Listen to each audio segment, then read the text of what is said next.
Hello students, welcome to EduTap. I am Surbhi Sardana and we are taking these sessions for ACE Descriptive Writing for SEBI Grade A Legal Examination. Phase 2 of the examination is going to be held on 9th of September and here we are discussing paper 2. In your paper 2, descriptive portion has been added for the first time. So our aim here at EduTap, at EduTap's YouTube channel, is to prepare you for this new section which has appeared for the first time in the SEBI Grade A Legal Examination. In paper 2, 3 descriptive questions of 10 marks each will be asked from you on your specialized subject knowledge, and these will carry obviously 30 marks. Now the trick here is that previously you were just being asked MCQs or objective questions in your paper 2 part. But when we come to law, when we talk about a subject that is as vast and diverse as law, it becomes very hard to remember all the sections and to be able to score more than other aspirants. College level exams, university level exams, these are not competitions. You can write your what you know. You can write exactly the same thing as your classmates and you will get a high score. But in competitions, you need to be better than your fellow aspirants. So this initiative is definitely going to help you. We aim to guide you for making it to the final list. So definitely stay tuned. Also, this is the last discussion in this series. This is the 6th lecture that we are conducting today.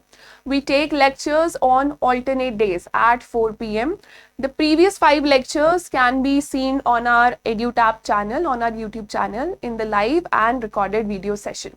So yes, not just this, EduTap has brought to you 2 very good courses for your preparation.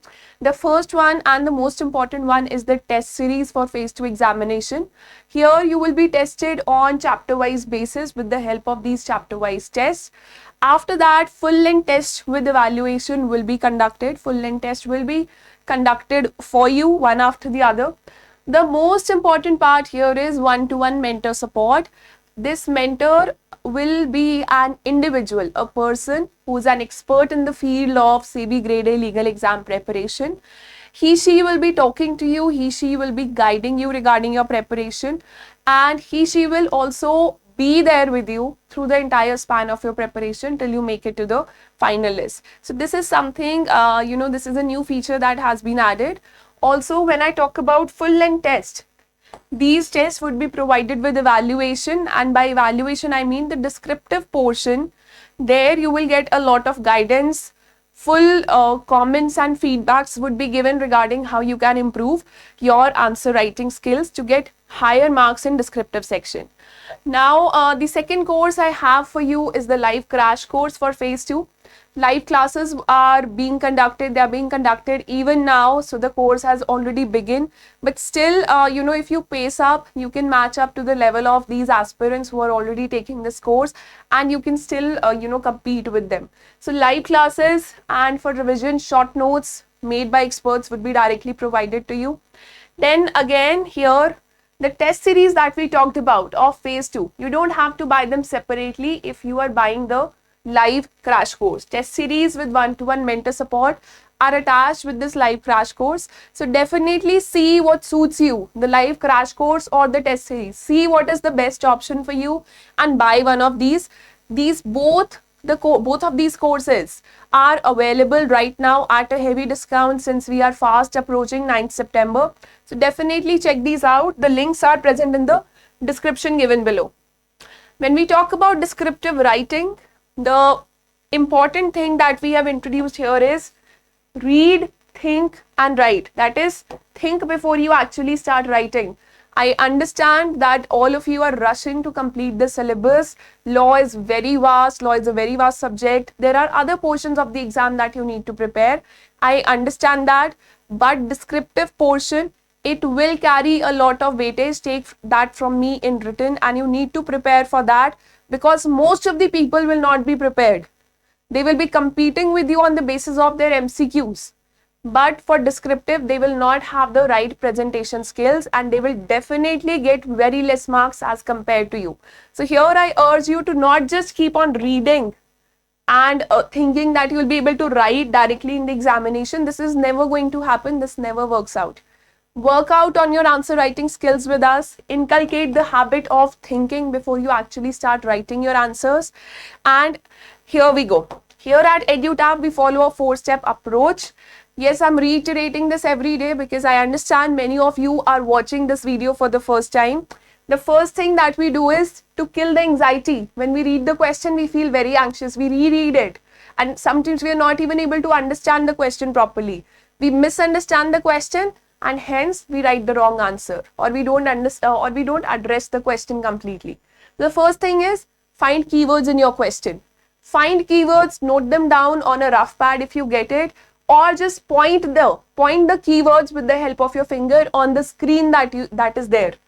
It will help you sort out a lot of things. The second is recognize the directives. Recognize the directives in the question. We will do that for one example that we are taking today.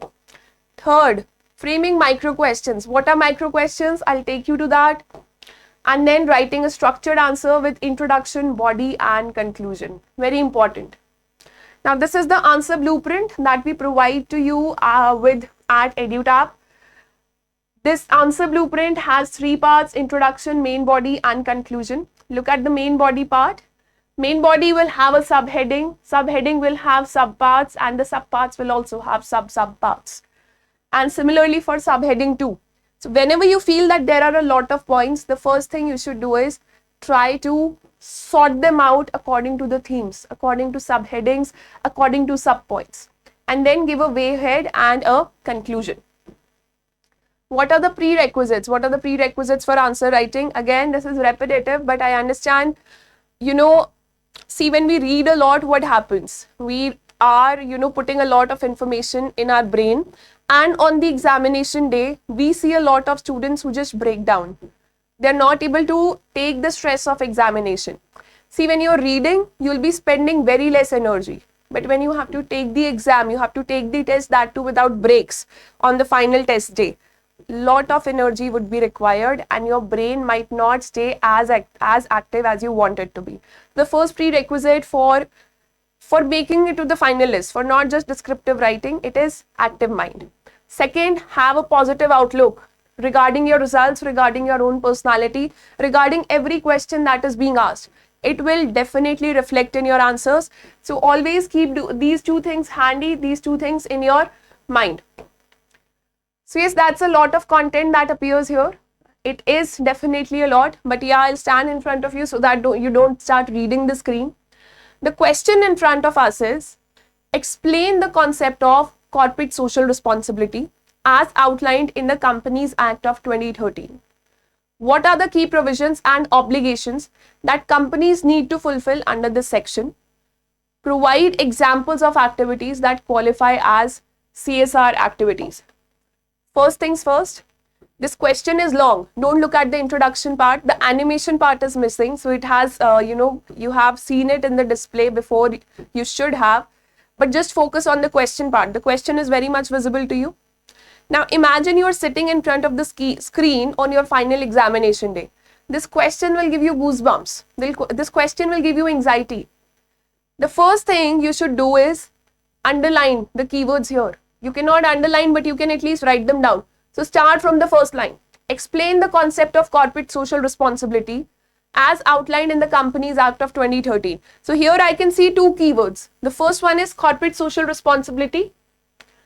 And the second keyword you have here is Companies Act 2013. What are the key provisions and obligations that companies need to fulfill under this section? First thing, they're talking about some section which they have not mentioned, and this might happen to you. You might be expected to know the section 135 as a law student, which talks about corporate social responsibility. What are the other keywords? Look at the second line. What are the key provisions and obligations? So you need to talk about provisions, obligations that companies need to fulfill under this section. Provide examples of activities that qualify as CSR initiatives. So now just revise only the underlined words. These are your keywords. First one is corporate social responsibility. Second is Companies Act. Third is provisions and obligations. Fourth is section. And fifth is example of activities. If you look at these 5 words, you can frame the question. You know what the question is. Also, it will reduce a lot of anxiety for you. You will not have to worry about misunderstanding the question. Alright, so 5 keywords you have. These keywords are the topics that have to be included in your answer. So anxiety is done. Now you have read the question properly. The second is identify the directive. What is the first directive here? Look at this question. Explain. Explain is the first directive here. In the second line, what? That is the second directive. And finally, provide examples. 3 directives are there. That means your question will have to be answered in 3 parts. 3 questions are being asked from you.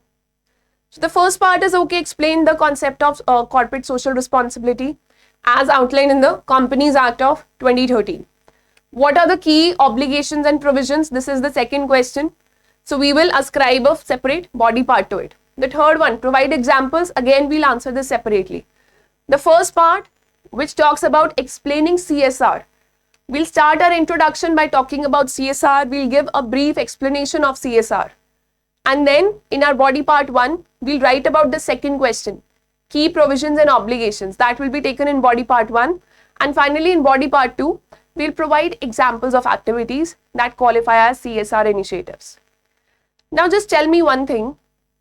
Can you include any data, statistics, reports, or any current affairs in this answer? Or do you think there is a requirement? Is there anything bad or good you can talk about apart from what other aspirants will be talking about? So just ask that from yourself. We'll take this in a while. We'll take this as we proceed to write this answer. So first of all, let's define what is corporate social responsibility, and just not define it. Our introduction can be comfortably between 3 to 5 lines. So we will not just define or explain CSR. We'll also establish the need of CSR. That why do we have corporate social responsibility in India? Why do we have CSR as compulsory in India? So look at the first line. Let's directly start by explaining corporate social responsibility. Corporate social responsibility or CSR as outlined in Companies Act 2013. See, Companies Act is mentioned in the question. You have to mention it in answer also. You can't omit that. Alright. It refers to the statutory obligation imposed on certain companies in India to contribute towards social and environmental initiatives that benefit the society at large. I think this part is clear. This is just the basic definition of corporate social responsibility. Now the Act mandates, explain this a little bit more, explain CSR a little bit more, because the question is asking us to explain this concept of CSR, explaining the first keyword. The Act mandates that qualifying companies allocate a portion of the profits towards CSR activities. Now here you can mention your 2% rule. That yes, the Act mandates that the companies should allocate 2% of their profits to CSR activities. But see, look at the second body part. Look at the second question here.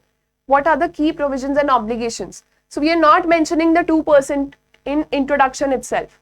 We'll use that in the body part as a separate point. The Act aims at making businesses more responsible and accountable for their impact on the community and environment. So this is your explanation part for CSR. What else we can do is, what else can we do? We can also talk about its relevance, because definition has not been asked, explanation has been asked. So what is the relevance of CSR in developing countries? Write down, in developing economies like India, corporate social responsibility is seen as part of corporate philanthropy, in which corporations augment the social development to support the initiatives of the government. India became the first country to legislate the need to undertake CSR activities and mandatorily report CSR activities under Section 135 of Companies Act. Now, this information has not been asked from me. This relevance of CSR for developing countries has not been asked from us, but we will definitely give it because the question says explain, and we know about this. We know about its relevance for a developing country like India. Also, the importance of Section 135 has been highlighted. Now you can straight away move to talking about the provisions or features or obligations. That is your first body part, which are given under section 135 of Companies Act. The first one is applicability. The first thing should be first as you read it in the act. First thing is where will be the act or section applicable to the companies with net worth of 500 crore or more, with a turnover of 1000 crore or more, or with a profit of 5 crore or more. All right, applicability is based on 3 parameters. Now, look at the applicability part. We are not using commas here and we are not joining sentences here. We are mentioning this as, bullet points. See, full stop. Full stop will be working there. Hyphen will be working there. And capital letters will be working there. So for this part, you can use capital letters. For subparts, either you can use this numbering, or full stops. Full stops in the form of bullet points. That can be done. So separate your answer into separate parts, into subparts as much as you can. The second part is CSR expenditure. Again, here we'll mention that at least 2% of the average profits. This term or this part will be mentioned here. Then scope of activities. Again, these activities could have been mentioned using commas. Here we are talking about scope of activities. The third part asks about provide examples of activities. So examples will be taken separately. Here we are taking just the scope. What can be the activities? The direct examples will be taken in body part 2. So again, use the bullet point approach. Use the bullet point approach to elaborate all these points. Eradicating extreme hunger and poverty, promoting education and vocational skills, gender equality, women empowerment, environmental sustainability, healthcare including preventive healthcare, rural development initiatives, disaster relief and rehab. Then point number 4 and 5, implementation and reporting. Obviously, we know that there is a CSR committee that has to be set up for implementation and reporting. Annual reports have to be generated. And if CSR funds have not been used, the reason has to be mentioned in the annual report. So again, implementation and reporting will be a separate point. Partnerships and collaborations. 5th. 6th, local area preferences. Local area preferences is very important, that all the CSR activities should be preferred in the vicinity of the company, so that the local people who might be suffering because of presence of that industry or company or venture can benefit in return. So it can be a give and take relationship. Non-compliance. What happens if they're not able to meet their targets? So they have to explain the reasons in their annual report. Again, yes. So that will be body part 2. The next slide. Now look here. See, all these things, they can be explained in one paragraph also. But your thinking part, read, think and write. This is where it is important.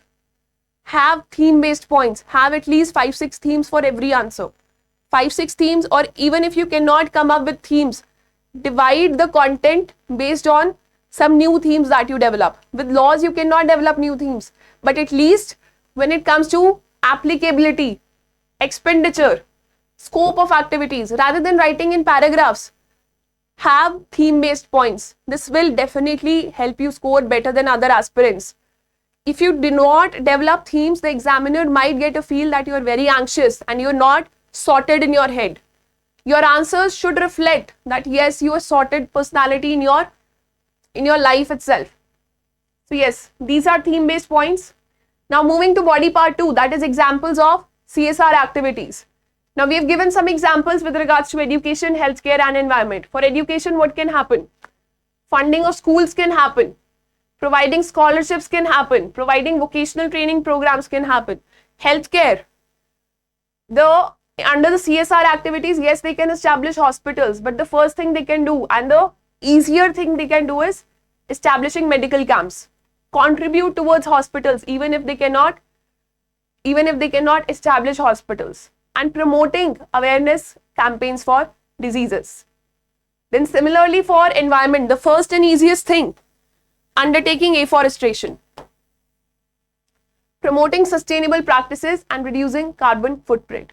So all three are the All three are the theme-based examples for CSR activities. You can add more examples also. There were so much of scope was there. But again, examples, these are the mostly seen, most conspicuously seen activities when we talk about CSR in India. So these are the examples which have been taken. Now in the conclusion, either give a way forward. What is the way forward? Do you see any problem here? The problem has not been given in the question, but obviously there is some problem with corporate social responsibility in India. What is the problem? Either the funds are not directed towards CSR, even if they are directed, they are not used efficiently, or when they are not used, reports are not there. Auditing mechanism is not there. Communities are not benefiting from the projects that are being carried out. So any of the problem can be picked up, that despite of all the above things in place, issues regarding CSR, for example, this have come up, and this is a way forward. So summarize that way, give a way forward. Or just summarize what you have written in the body part, but that does not make a lot of sense, because again, you're not contributing a lot. You've already written that. All right, so let's go. However, despite of the above provisions, it has been seen that 54% of CSR companies are concentrated in just few states of Maharashtra, Tamil Nadu, Karnataka and Gujarat, which receive the largest CSR spends, while populous states like Uttar Pradesh and Madhya Pradesh, they receive little. That means CSR activities in your country, they are not present everywhere. And what was the, look at the sixth obligation, local area preferences. Despite of this obligation, still companies are not abiding by that. So only 4 states are benefiting, and other states, especially poorer states which are in need, they're not benefiting out of CSR funds or CSR activities. So this is one problem that you've picked up. You can pick up 10 problems also, but your conclusion has to be very concise. Talk about the current scenario, that as per recent reports, only some amount is going to CSR activities or actual CSR activities. Most of them is going towards education, or providing coaching classes for some competitive exams. That is what is happening. For healthcare, very less CSR is being diverted. For creativity, for setting up labs to help students, for helping them build their own businesses, startups, which these companies can efficiently do, we don't see any CSR funds being allocated in that area. So definitely bring something up which is from current affairs. In one line, add it in your conclusion.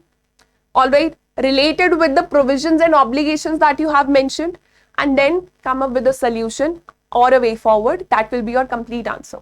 So there is a need to curate a national level platform centralized by Ministry of Corporate Affairs, where all states could list their potential CSR administrable projects, so that companies can assess where their CSR funds would be most impactful across India. So they're talking about state government should develop a list of CSR activities which are required in their country, in their own state, and companies can pick and choose from there. So companies don't have to be creative. Companies don't have time to implement activities from CSR funds. They just can give away money. They are busy building up their own businesses. So state governments can come up with a list. There is this India Investment Grid, which can serve as a guide for such efforts. All right. So this is a way forward that you have given. All CSR projects, they should be selected and implemented with the active involvement of communities, district administration and public representatives. It should not happen that companies are doing something on their own and nobody knows about it. This way, by streamlining its CSR framework, collective betterment through shared responsibility can be achieved. That is the aim of CSR. That is the aim of your corporate social responsibility. So definitely end on that note. End on the note of a law-based answer. But always have analytical skills. Always represent or present analytical skills in your answers. And you can do this for all the things. Whatever topic you're reading, just go to the Google News section. See what is running in the media, what problems and solutions are coming up. Read one article, lightly read one article, and then use that information in your answer. You will score many more marks as compared to other aspirants, and this is the only way to make it to the final list. Because in other places, everybody has the same level. In descriptive answers, you can ace. All right. So yes, that's all for today. Just have faith that yes, even during the short span of time, I can write great answers. I can make it to the finalists. Keep telling this to yourself. Keep all the anxiety away. Build confidence, pat on your back for how far you've come. And EduTap is there for you 24/7. We are coming up with a lot of initiatives on a daily basis. Check out our YouTube channel for more guidance. If you have any feedback regarding us, you can email us at hello@edutap.co.in, or you can book a counseling or a doubt session with us at 8146-207-241. That's all for today. I'll see you with another discussion for some other exam, or for this exam itself, obviously, but for later parts of your exam. Probably the interview, probably how to perform after the exam, what to do after that. I'll come up with another sessions, but definitely during that time, keep working hard. All the very best, and do check out other videos. Subscribe to EduTap if you haven't done that already. See you and take care.